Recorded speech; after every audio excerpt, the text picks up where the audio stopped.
Welcome to the Cycle Show 2009. We're on the Try 247 stand and I'm with Hollie Avil, the recently crowned under-23 world champion. Sounds pretty good, doesn't it? Yeah, definitely. I think the last time I was sat here with you was probably just either starting back training last year, so I wasn't very fit, and I'd like to think that I am still fit now. I've continued training since the under-23s, but yeah, and talking about time, it's gone so quick, and the time leading up to going to Australia just flew by, and then had the title, and it's another month down the line. I just don't know where time's flying these days. You obviously had an amazing 2008. I mean, it was just so brilliant to see. You were so young and you achieved so much. The start of 2009 was a little bit slower for you because you had a couple of injury problems. So to wrap it up with a World Championship title was absolutely brilliant. And I don't know if you'd imagine sort of going into the race whether it was going to be as you made it look quite easy. Put it that way. Yeah. Well, it wasn't really. The injuries weren't really the main drama. It was just really a couple of niggles. The main reason why it was slow was when I had my 3-month break at the end of last year, and that was down to numerous reasons, mainly just needing the time to let my body rest and recover, and a couple of niggles put me out at the start of the season, but nothing major. And yeah, things were just a bit slower at kicking off, and I reckon that my peak did come in time for September. And yeah, when you have 3 months off, essentially that's not, you missed a winter block of training. And but yeah, it was patience was a virtue this year. Definitely, I knew that I trust Ben, my coach, and he knows me inside out. So we knew that it was perfectly timed. You couldn't have got it better. And you turned you had a junior world title as well. So you've gone junior world champion, under-23 world champion. So of course the next stop is senior world champion, isn't it? Well, it would be perfect if we had another 2-year gap, and 2011 would be the perfect year to get senior world champion, but it's going to take a lot of hard work, and especially with the series and having to peak for so many races. But I'm going to get stuck into the series next year and see what I can do with that. Yeah, definitely. You're at the show with Garmin, with your sponsor. A great piece of equipment for all athletes, especially triathletes, to be able to follow your run training, your swim training.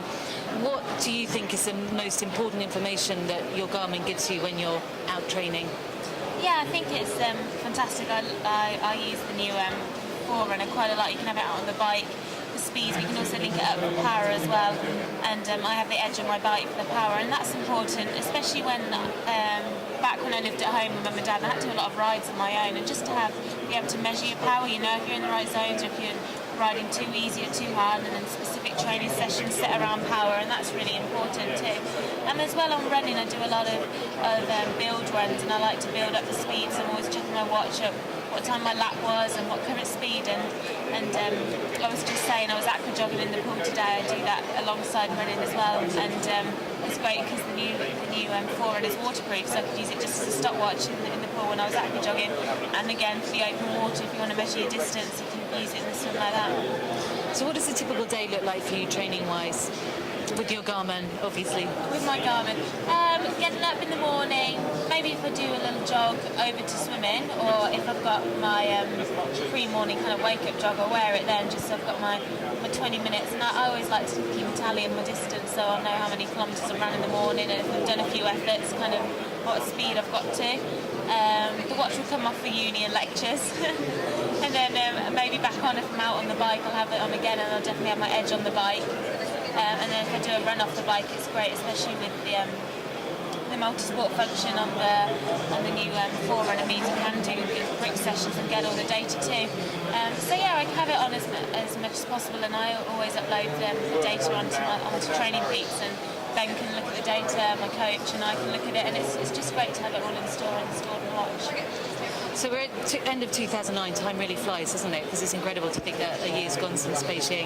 We've got 3 years left until London 2012. Is that something that's kind of in the back of your mind permanently, or do you just go, you know what, I'm just going to get through the next couple of years and see what happens? Or I think it's something that's always just sitting there, and you know it's there. It's kind of like a bit like an aura. It's always going to be around you, and it is something you do think about a few times a day, and it's nice to have it there. But I think as well, you can't focus on it too much, because it would drive you mad. All you've got to focus on is each month as it comes, each day as it comes, and do what you can in each of those days. And definitely it's all about the long term too, but not just 2012 for me, 2016 and hopefully 2020 and 2024 I'll be 34, so maybe squeeze another one out. Oh, but yeah, absolutely. yeah, it could be a long career, and definitely. Oh, I can't wait till London comes around, and it's going to fly around so quick. It will. Time does fly, doesn't it? So, World Championship Series next year, that's your main goal at the moment? Yeah, definitely. I think the dates are yet to come out for the races, but I'm quite excited about following the series around and having to peak for a few more races to be a bit different to what I'm used to.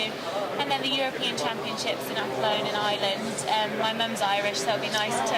I'll have her side of the family there cheering me on, so that'll be good. You finished 6th this year at the European Senior Yeah, Championships, haven't you? yeah, that was a good result. And Holland, Holton, where the course was lovely, and it is nice doing the Europeans. It's quite a competitive, Yeah, it is. competitive continent. It had a bit of a blip, but it's sort of come back up now, and I think it's a race where you'll expect to see the absolutely best in Europe show up. Oh, it's definitely strong, especially when we had Lisa Norden, Daniela Riff, you've got Exactly. Fernandez and Spirig, and they're all there racing. yeah. So it's a really good championship to do. So I'll aim to peak for that again next year, and yeah, I'm pretty excited about it, and Yeah, that will well, fly around too. We're definitely excited, very excited, because as you said, you've got a very long future, and it's looking pretty rosy at the moment. So good luck for next year, and thanks very much for talking to us. No, thank you.